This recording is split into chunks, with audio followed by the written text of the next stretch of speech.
Thanks so much, Donna, and welcome everyone to Enterprise's third Opportunity Zones webinar. So today I think we're going to start off by setting some context for the conversation, where we're at, and then we'll go over the agenda and start rolling through. So this is Rachel Riley. I've been leading the webinars and probably have spoken with many of you who are participating on the webinar today over the past couple months. I'm available should you guys have any questions after the webinar, but also Q&A. Please go ahead, type in your questions. We are going to try to leave some time at the end, but there's a lot of information to go over, so I assure you if we don't get to your questions during the webinar, then we will absolutely circle back around afterwards or try to answer them as we go along. So the context that I really want to ground us in for this conversation is we're here, April 25th. Over the past couple of months, you all have been working tirelessly to, number one, study up, really understand what is opportunity zones. This is something that was passed in tax reform. After folks got back from vacation in January, it was an immediate sprint, 90 to 120 days, to understand what opportunity zones is, understand what the next steps are, really try to be thoughtful about the recommendations put forth at the state level for opportunity zones, and doing all that knowing that this work would be critical for the long-term impacts of the communities that we're serving, and also doing it under this huge amount of uncertainty, not understanding what the rules and regulations around this program would be, what the capital that would flow from the benefit would look like, as well as any additional requirements that Treasury will put forth in the coming months through the end of the year.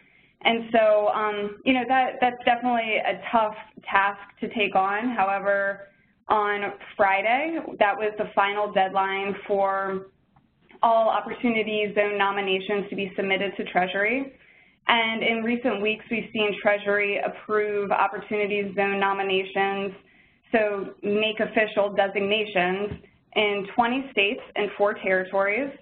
And then yesterday, if you haven't seen it, Enterprise put out a blog that listed an additional 22 states that have made public their nominations, as well as Washington, D.C.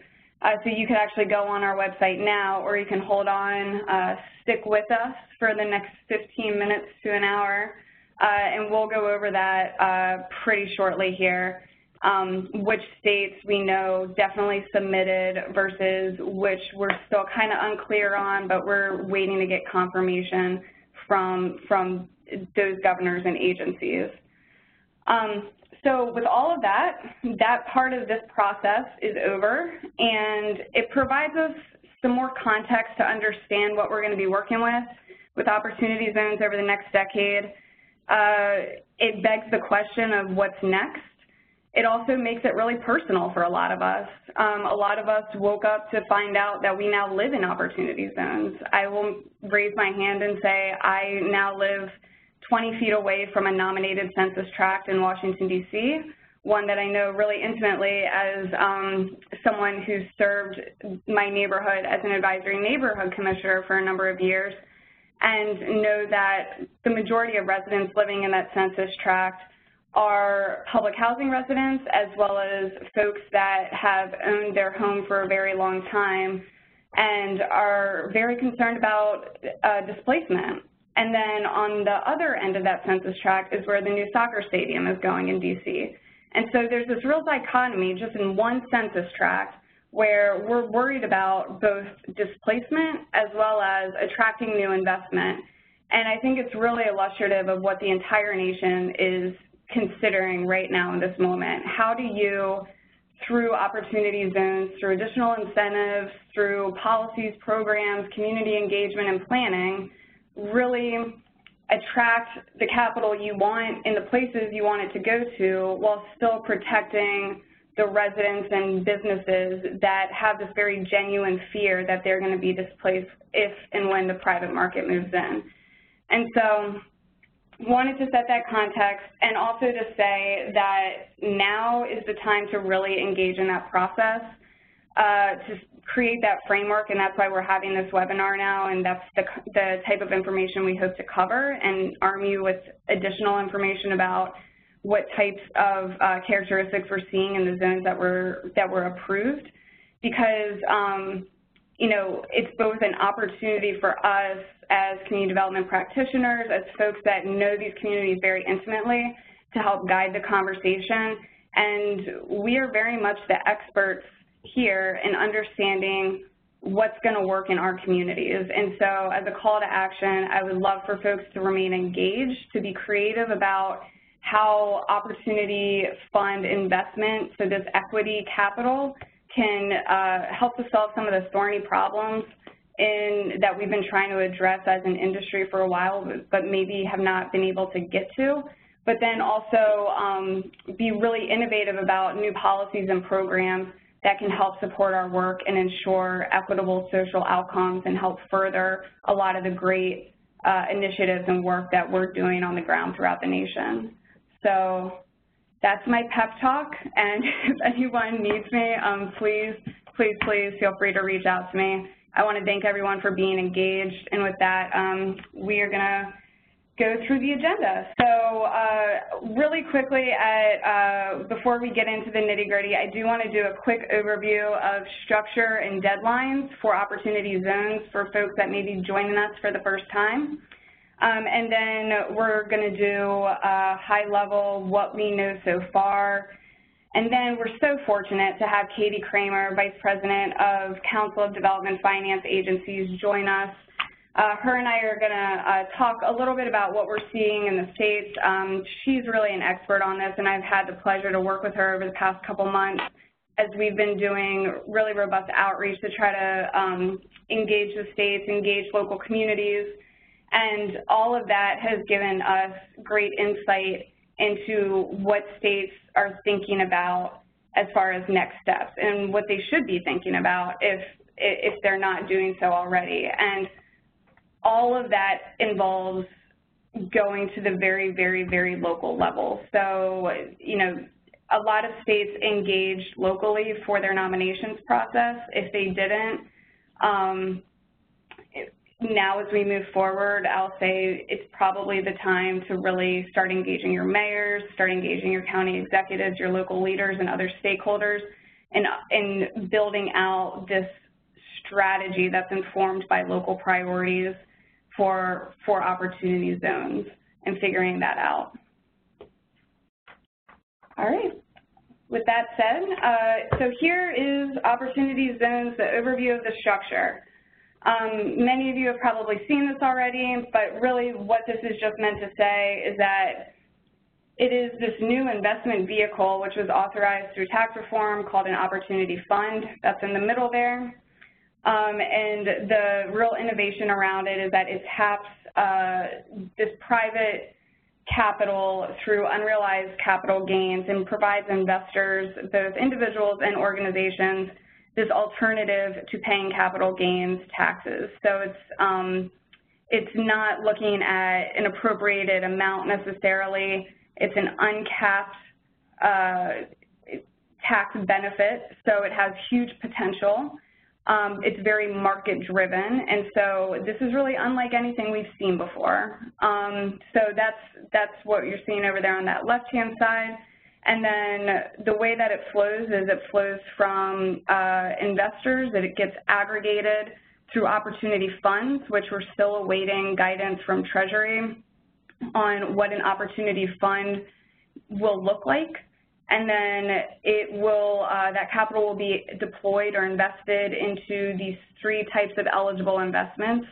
And we are also waiting further guidance from Treasury on any additional details around these types of eligible investments. But all that to say, this really means equity investments into business and real estate in eligible and now soon to be designated opportunity zones.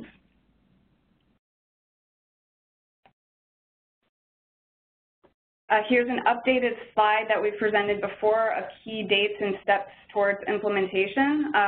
Here's what we're looking at for the opportunity zone nomination process. went through a lot of this on the outset, so I won't go through it again necessarily, except to say we saw those 2 announcements from Treasury. 20 states and 4 territories in total are now approved for opportunity zones. So there are a number of opportunity zones that exist today, designated opportunity zones, and Zach Patton will go through that information in his analysis that he's been running.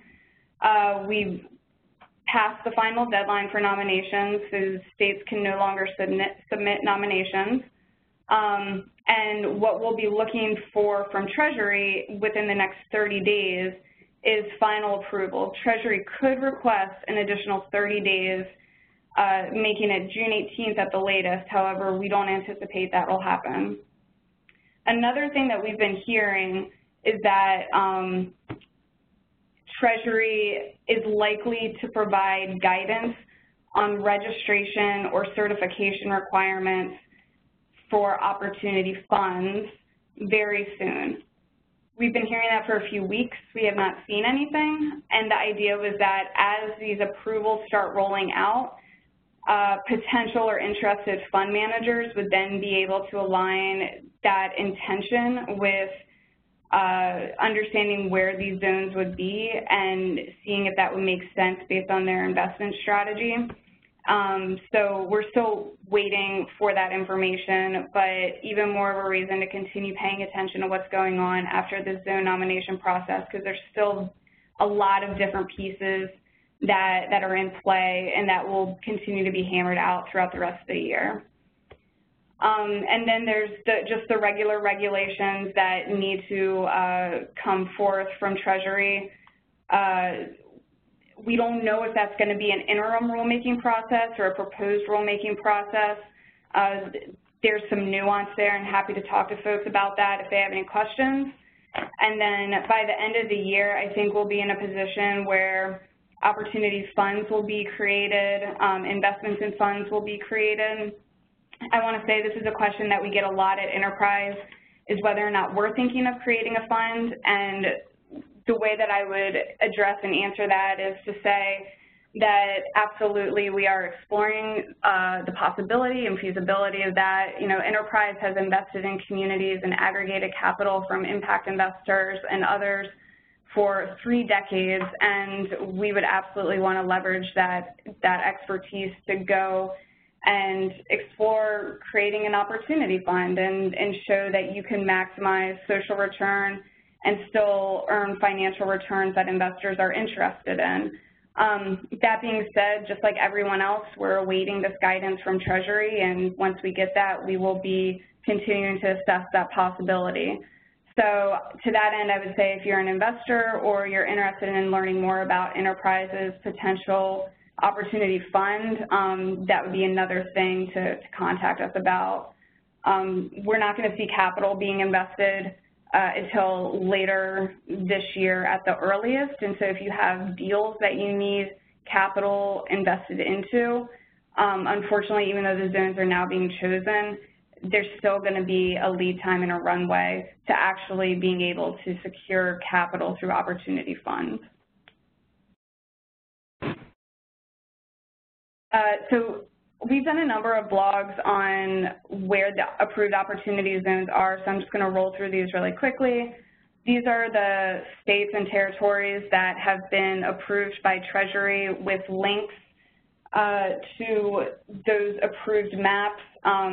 If you're not seeing the information you want on these links, I would say that Zach has been updating our Opportunity 360 state mapping tool, which at last count had been accessed like 30,000 times.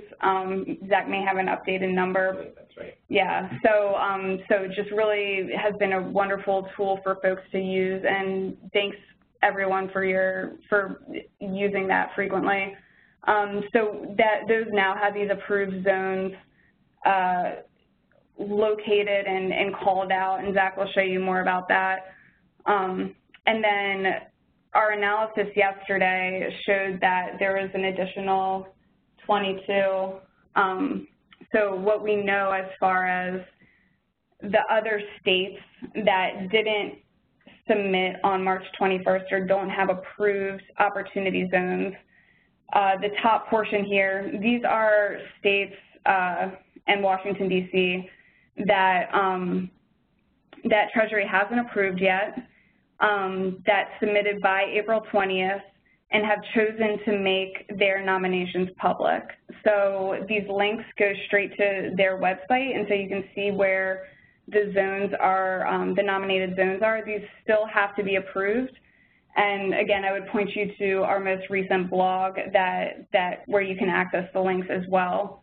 The other states that we are trying to get confirmation on are listed below.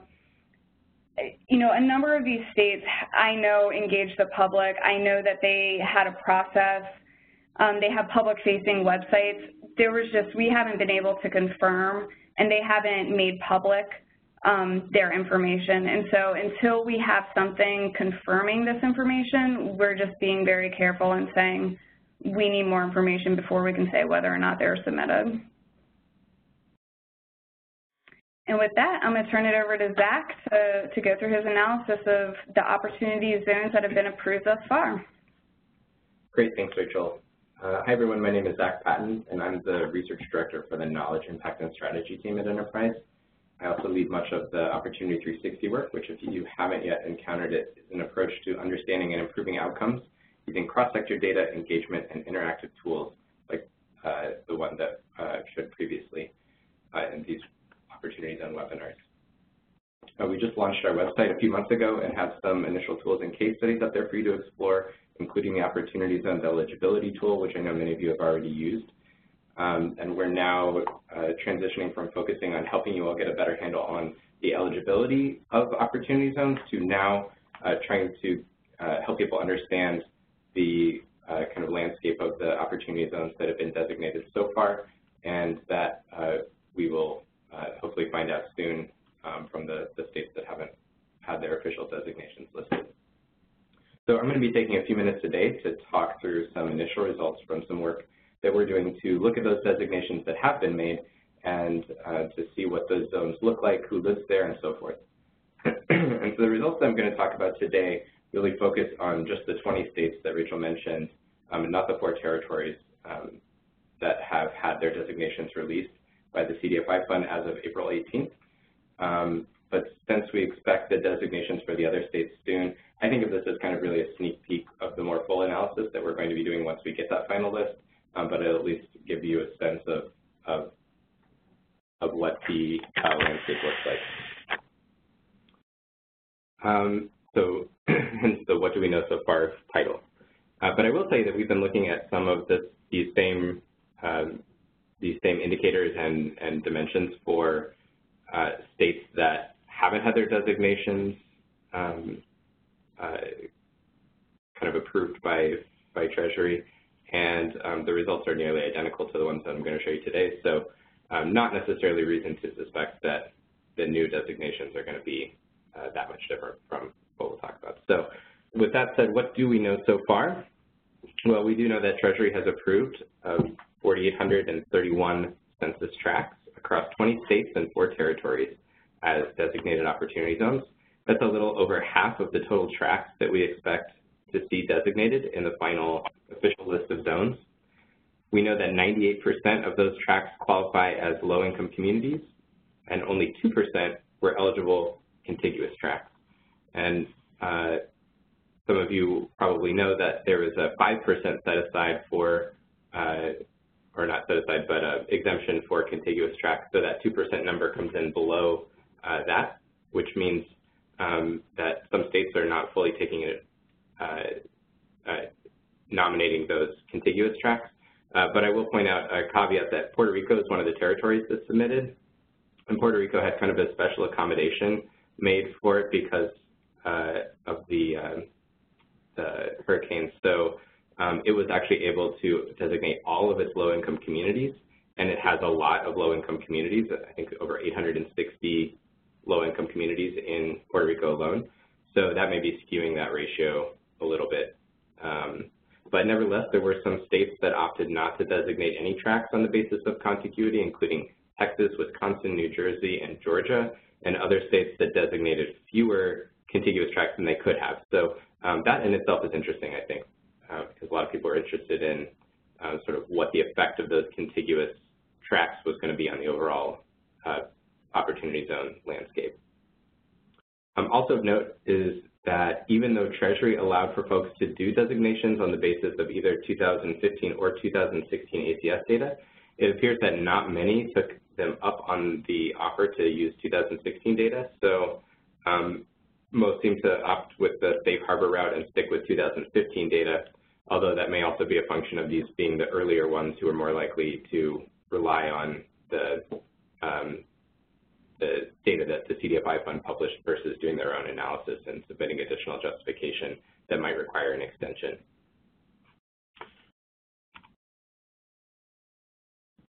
So if you'd like to explore the zones that have been designated and what this means in the states that you care about, I would encourage you to check out the newly updated version of our Opportunity Zone Eligibility Tool, which we just changed a bit to support the inclusion of the designated zones. So for those of you who haven't used the tool before, I'll refer you to a recording from one of our previous webinars where we went through it in more detail. For those who have used it, you'll notice two changes. One is that there are now orange areas on the map that represent the designated opportunity zones. We still include the undesignated tracts that are eligible in there as well, so you can not only look at what states chose to designate, but what they could have chosen to designate in their process. And we also changed the tallies at the top right so that you can see how the filters that you can apply in the tool specifically kind of apply to each of the different types of tracts, including the designated zones and the undesignated tracts. And if you just want to look at the designated tracts, you can always apply the filter called Opportunity Zone Designation so that it'll take out the blue and the green shaded tracts on the map, and you can just see the final designations for that state. And we'll be updating this again as additional designations are released by Treasury, but I wanted to make sure you're aware of that resource. Okay, so moving on to the analysis, let's talk first a bit about what kinds of places have been designated so far for the Opportunity Zones process across those 20 states. One of the big topics in a lot of states has been what kind of balance between urban and rural tracts they ought to strike in their designations. So we knew this would be a question of interest for folks. So across the 20 states with designations, we find that 73% of all of the opportunity zones are composed primarily of urban and suburban areas, with the remaining 27% in the green there being located in rural areas. And we are using the census's definition of rural in case you're interested, since I know there's a lot of different flavors of rural depending on which agency you work with and different programs and so forth. But on the other hand, only 3% of the total land area of designated opportunity zones is located in urban areas. 97% is in rural areas. And so I think that alone is an interesting kind of dynamic that comes out of this. I'll also say that these measures exclude bodies of water, so this is just kind of pure land.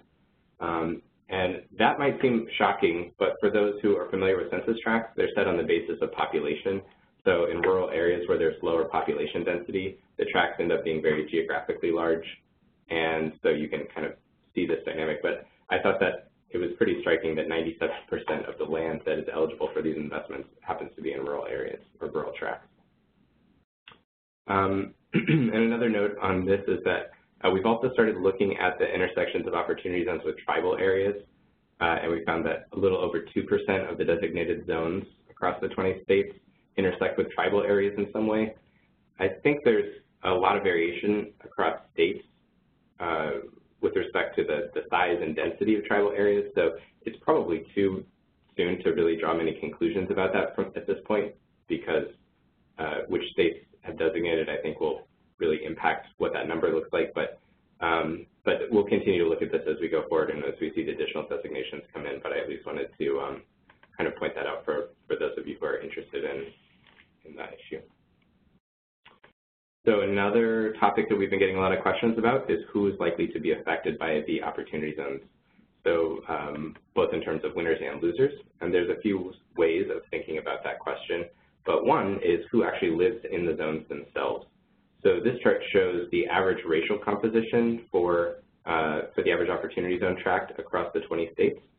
And the results so far indicate that opportunity zones tend to have larger populations of African American and Hispanic Latino residents and smaller populations of non-Hispanic white and Asian residents relative to tracts as a whole and relative to tracts that could have been designated but were not. And so you can see from the height of the bars in yellow there, which are the designated opportunity zones, that the single largest racial group in the opportunity zones is still non-Hispanic whites, but they represent about 40% of the population in the average opportunity zone versus about 70% of the population in tracts that were not eligible to become opportunity zones. So a pretty significant difference in the racial composition of these zones. And an interesting finding from my perspective is that that relationship is also true, though to a lesser degree, for tracts that were eligible for designation but not chosen by the states.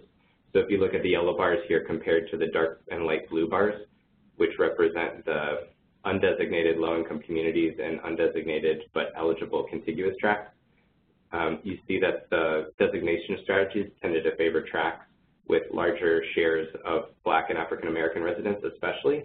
And that's not to say that race was in any way a basis for the designation strategies themselves, but it's certainly a result of the designation strategies.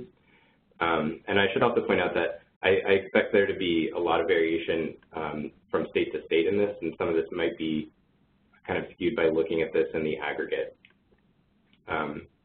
given that racial compositions are different across different states. But definitely an interesting finding, I think.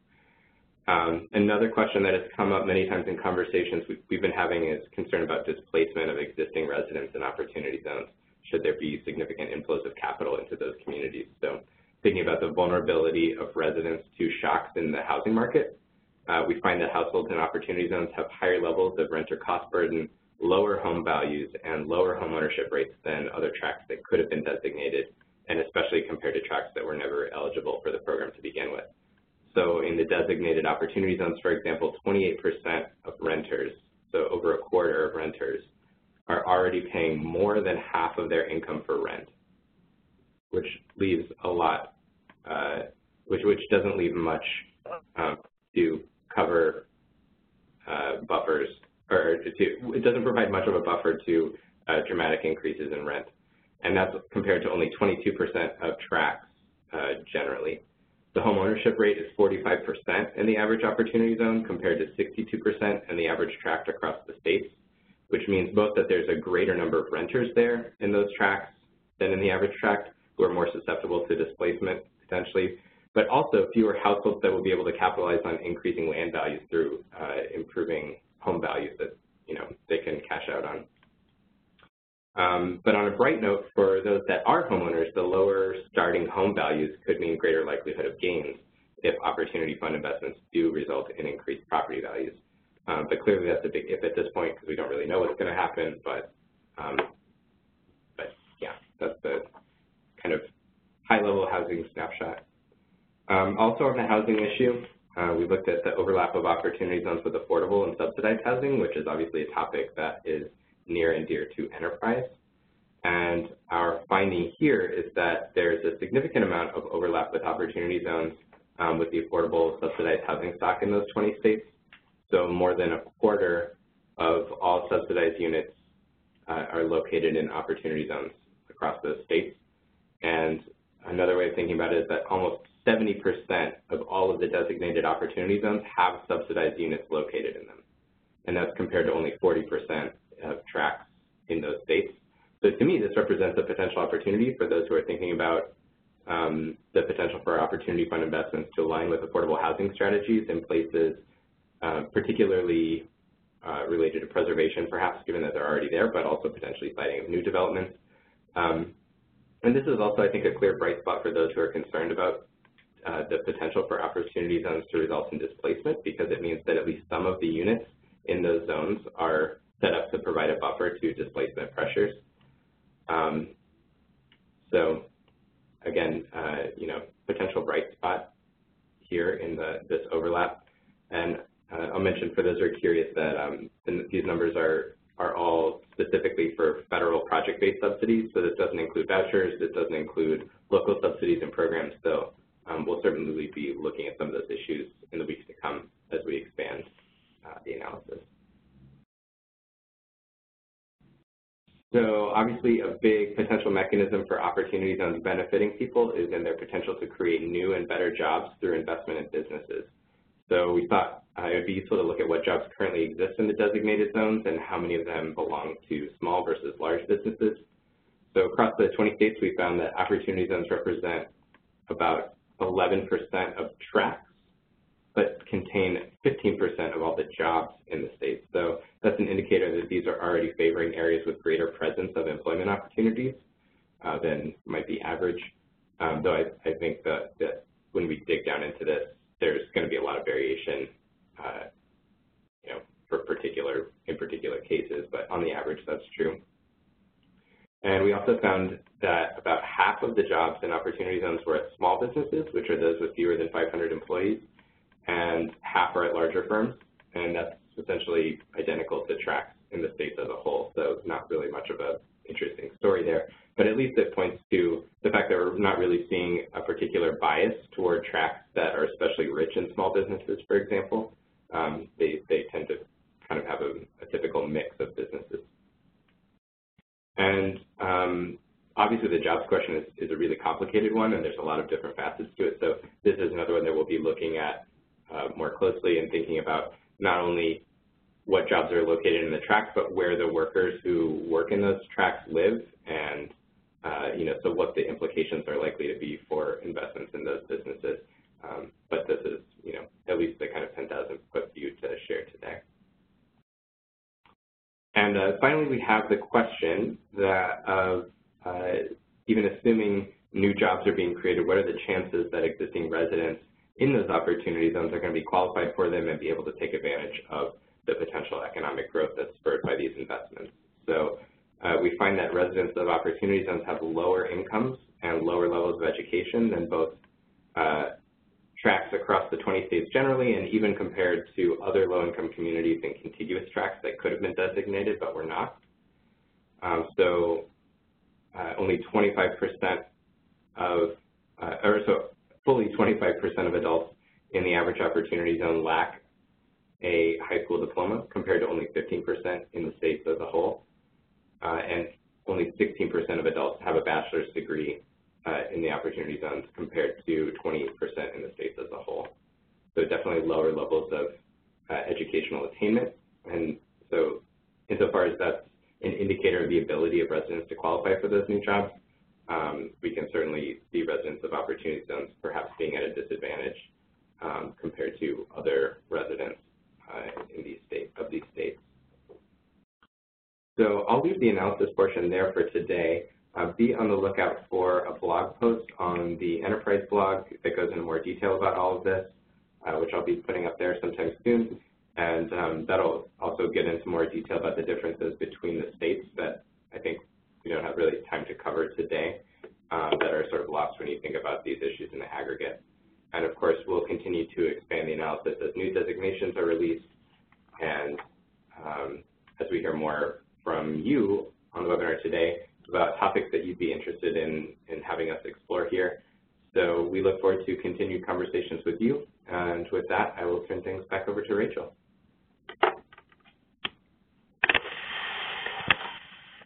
Thanks so much, Zach. And I do want to say a lot of that analysis and the points that Zach brought up were very much informed by some of the questions we've been asked. And we have we've received a lot of feedback over the past weeks and months around, it would be great if your map could show X, Y, Z, and we're really taking that into high consideration and trying to figure out what the next iteration of the map and plotting different points that may be helpful to be informative based on that feedback. So please continue to be engaged in that, keep it coming, and with that, I would like to introduce Katie Kramer from Council of Development Finance Agencies.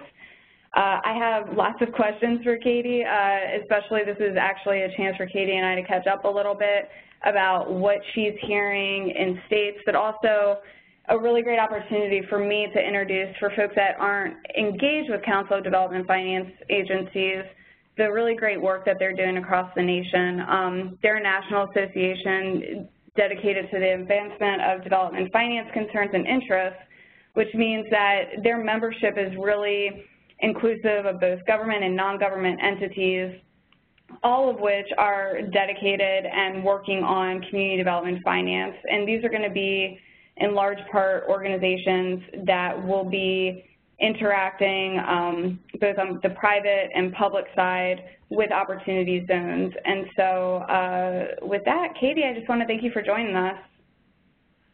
Hey, Rachel. Thank you so much for inviting me. I'm thrilled to be here, and I loved seeing all those stats you guys just presented. For everyone on the call, you might not realize this is some of the very first pieces of data anyone's getting in terms of analysis out of this tool. So I'm really excited to see all of the hard work you guys have already done, but to begin thinking about what this means for how we react to it on the local levels. I have pages of notes already, and I hope everyone who's listening in also has pages of notes. There's a lot to unpack here. Thanks so much, Katie, and we can touch base afterwards, too.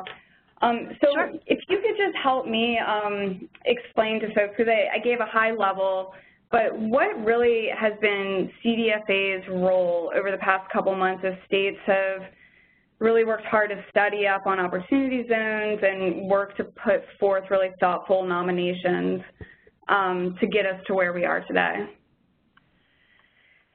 So, for those of you who aren't CDFA members who are with us today, and I know that many of you are, so I want to thank you for your support first and foremost.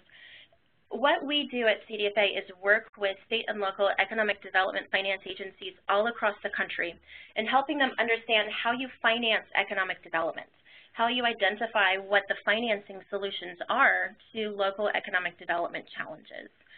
We work with both the public and the private sector.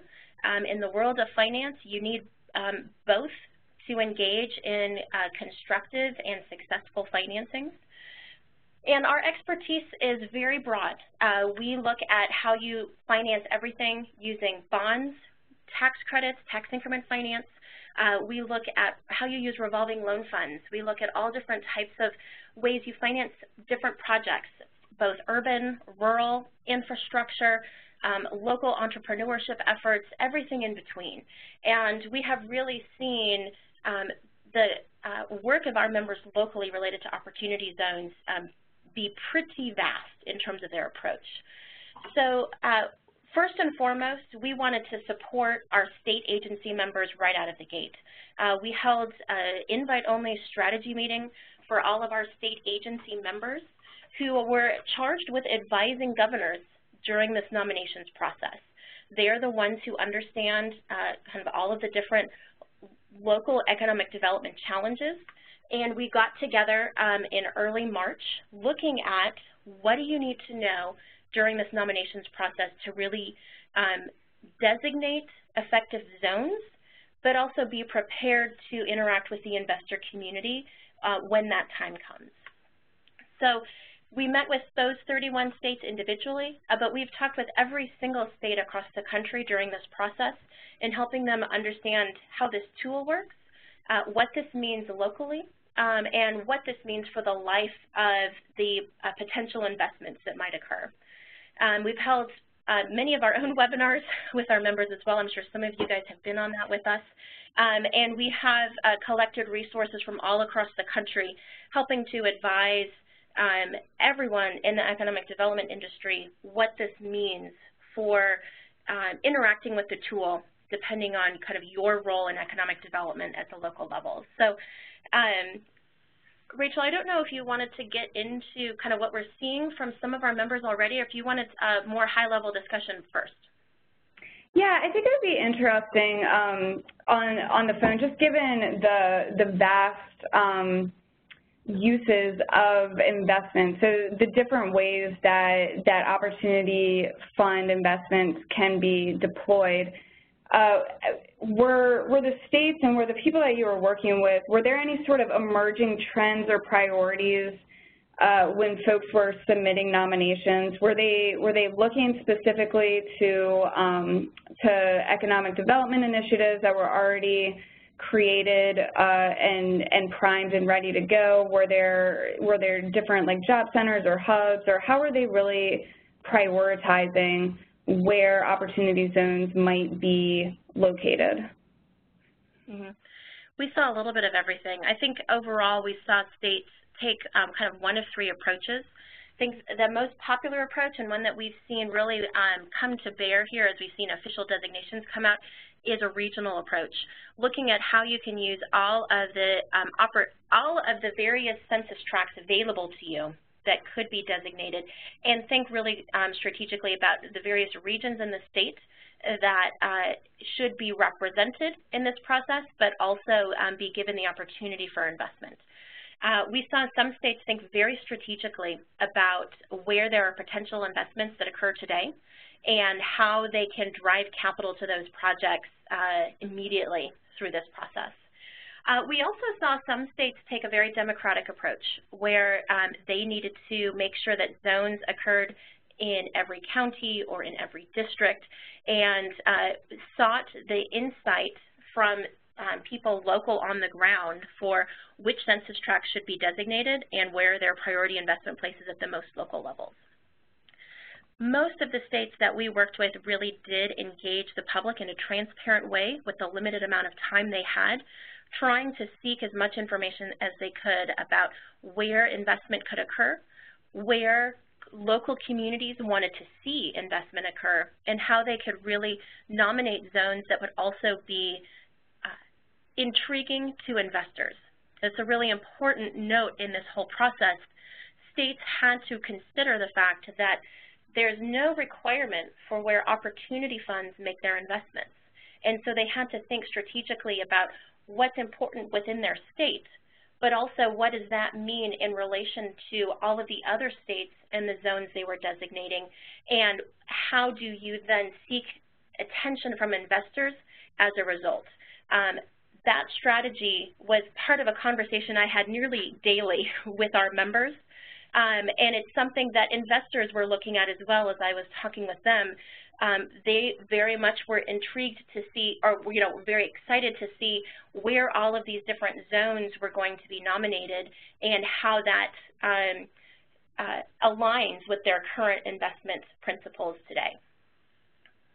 Yeah, and it's so interesting, Katie, from our end here at Enterprise, just because we represent communities throughout the nation, as do you, there's different typologies of communities and different stages of, what investment has looked like in the impact of those investments, private investments over the past decade. We have some places where we have staff located to our market offices where it's resonating very loudly that some of this capital, there's a fear around displacement, and that further equity, private capital moving into their community is a direct threat. And then we also have some markets where they really see this as the catalyst for economic growth and development. And so I'm curious if you're also hearing those dual concerns and from your membership, but then also just thinking about, what's next. How do you even begin to address that? Yes, I get multiple calls from our members right now with kind of the number one question just being, what do we do with this? What do we do with this zone that we now have designated in our community? A big component of that is not having guidance around funds, which is just a reality of the conversation today, but it won't be forever. Many of the communities that I'm talking with really want to be able to understand what they can do to attract investment. They want to be able to understand how funds will behave and what that looks like. I think what's important for local economic developers to understand first and foremost is that the funds that will be created might not necessarily have a direct connection to the project that they're engaged in. especially if a fund is going to have multiple different investors in it. Interacting with that type of capital is very different than how you would with just one individual investor or one individual banker, for instance. And so understanding the reality of that is important. Understanding the reality that funds can invest in multiple different opportunity zones at any one time is important, and understanding that there's no cap on the size of those funds or the number of investments that they make. There's no requirement that a fund that's located in a specific area must also invest in that area. And so many of our members are starting to think through, okay, so what are some of the strategies that we can employ to really drive investment locally? One of them, for instance, in Nebraska, they are thinking very critically about how they can incent Nebraska investors to create funds that exist in Nebraska to specifically invest in Nebraska. I think that that's a really creative approach, realizing that there'll be lots of different types of national funds that are created, but they're most interested in creating their own kind of microeconomy within that state. And so one of the things that they're thinking about is how they can also encourage programs that waive state capital gains taxes or defer state capital gains taxes alongside the federal. The other thing that Nebraska is thinking about is whether or not they can create their own fund in some way as a companion or a match investor. Other states are taking different approaches. For instance, we've already seen in Missouri, they're looking specifically at how they can use their own tax credit programs to encourage investment. There's a bill in the legislature right now that looks at allowing a specific amount of cap for their historic tax credit program to be made only available to projects that exist in similar types of census tracts that their opportunity zone designations are. So they're really thinking critically about how they can drive additional investors to look at those specific projects. In Michigan, for example, they're already on the ground looking locally to identify where their investment priorities are today, how they can assemble their resources, how they can drive their specific programs, their financing programs to support in projects directly in their designated zones. And I think that there are many, many, many more states will follow right in line. The one thing that I talk to our members about a lot is the reality that they shouldn't just be providing incentives. They should be working to create incentives that also encourage specific performance, reporting, or priority investments of these funds, because the federal statute doesn't require it. So for states who really want to see investments towards specific types of projects or areas, towards investments that align with their already predetermined economic development priority areas, those incentives should be tied to that type of performance or important reporting so you can track where those opportunities exist. That's an important thing that economic developers should be understanding right now that we spend a lot of time talking with them about. There's no requirement that these funds behave in a certain way or report in a certain way. And so if you're going to layer on additional incentives to be able to attract them, really think about how you can also encourage them to perform in a certain way as a result. That's great, Katie. Yeah, I've heard similar things where it's saying, you know, if you're going to get an enhancement around additional tax treatment or preferential tax treatment or additional state dollars for opportunity fund investment, then we're going to add on a disclosure requirement around how your opportunity fund is investing so that the state would have that information, or maybe those would be targeted benefits for certain eligible activities to be determined at a later date or informed by, you know, community needs and local priorities. So, so I think, you know, we put out at Enterprise this really ambiguous call around, you know, mutually reinforcing economic development initiatives and programs, and I think what we're seeing emerge from these states around, I think Missouri is a great example of the historic tax credit alignment, I think that that is a great example of how states are leveraging existing resources, and Nebraska as well, thinking about how they're aligning their existing capital resources and their potential assets to further a state priority, and I think that these are going to serve as models for different ways that other states can move and guide capital in the way that they want to see it flow to their communities. With that being said, and I know that we are about 10 minutes from the top of the hour, and there's a few more things that we just want to go over, but really quickly, Katie, what do you really see as being the next scope of work for CDFA, as well as, for folks on the phone, what can we do? What are the next steps here for us? Yeah, this is a critical point in time, and I encourage everyone that I'm speaking to use this time wisely. There is a gap right now between when designations occur and when funds can begin their work of investing. So use that time wisely.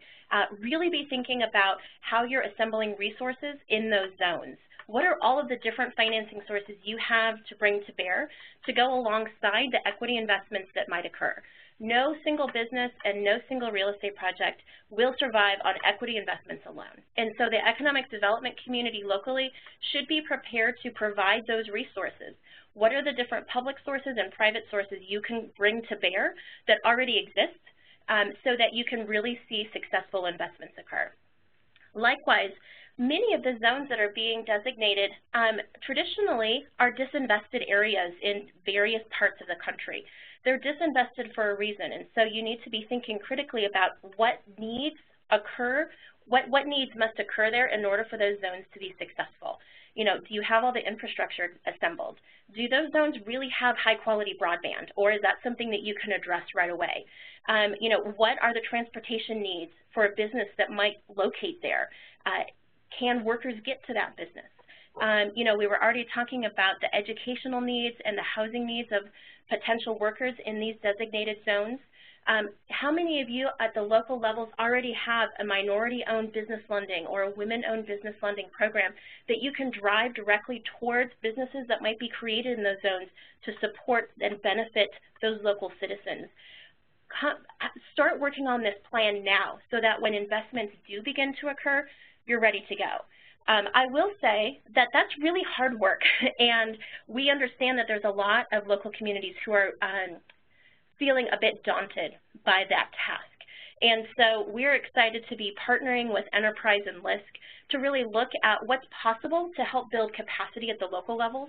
We're already thinking through all of the different technical assistance offerings that we can provide, all of the different training and educational opportunities we can provide to help local communities understand what equity investments look like, but also help them understand how they can drive those types of investments into their priority investment areas as well. So, Rachel, I'll turn it back to you. I know there's a ton of good questions. I definitely want to get to those. I think that's always more valuable on a webinar. So, anything that we can continue to do to support the questions here, let's go for it. I think it'd be great to address some of them.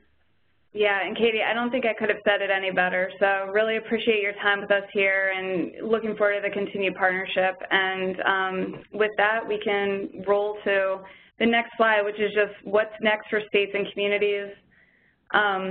We discussed a lot of that during this conversation, really looking to states to start engaging with mayors, county executives, local leaders to establish a lot of the programs that Katie mentioned, a lot of the initiatives, looking for that alignment up and down the board around very local priorities and understanding what the community needs are.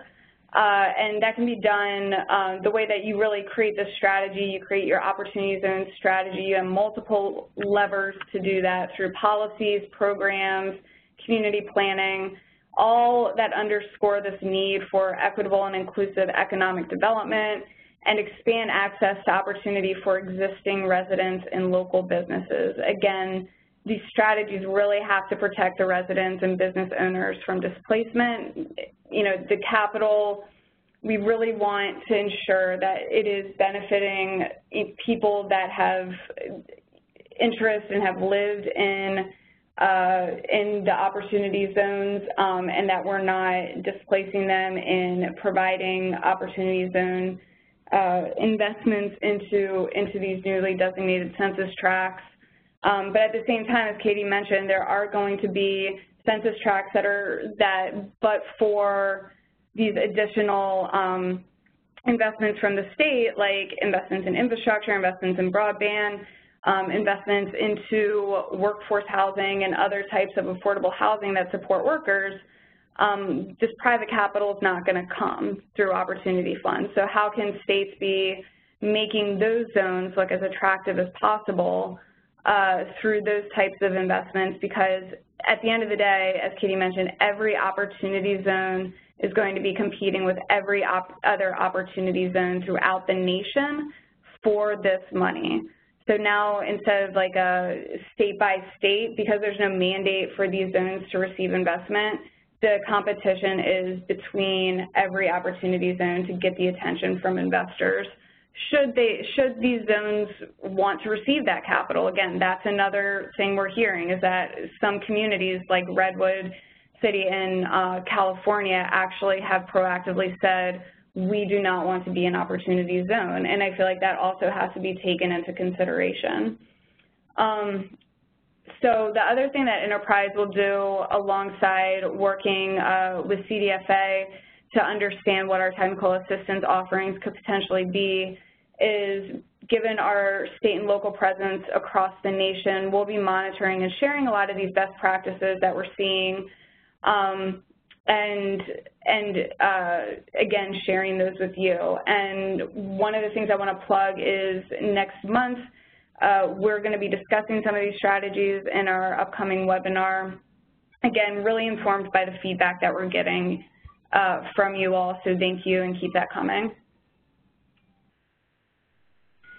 And here, I just wanted to list some of the things that Katie mentioned as some emerging examples of opportunity zone strategy. Legislation in California that adds project financed by opportunity funds to a list of projects exempt from CEQA, or California Environmental Quality Act.